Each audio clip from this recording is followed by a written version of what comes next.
ఈ వాక్యాన్ని వీక్షిస్తున్న సహోదరి సహోదరులందరికీ క్రీస్తు పేరట వందనములు. ఈరోజు వాక్యం ద్వారా దేవుడు మనతో చెబుతున్న మాట, అన్యజనులతో సహవాసం చేసి వారి క్రియలు నేర్చుకునిరి. 106వ కీర్తన 35వ వచనము. దేవుని యొక్క బిడ్డలు అన్యజనులతో సహవాసం చేసి వారి క్రియలను నేర్చుకుంటున్నారంట. నీ క్రియలను బట్టి నువ్వు ఎలాంటి వారితో సహవాసం చేస్తున్నావో చెప్పేయచ్చు. దేవుని యొక్క పిల్లలను పడుతున్న మనం అన్యజనులతో సహవాసం చేయడం ఎంత మాత్రమూ సబబు కాదు. అలా అని వారితో ఎడముఖం పెడముఖం అన్నట్టు ఉండమని చెప్పను.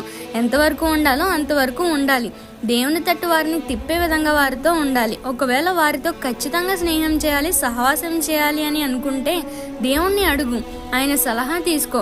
వారిలా నువ్వు మారడం కాదు, నీలా వారు మారేలా దేవుడే చేస్తాడు. నీ ఇష్టమే దేవుని చిత్తమని పొరపాటు పడొద్దు. నిదానించి దేవుని ముందు సమస్యను పెట్టి ముందుకు వెళ్ళండి.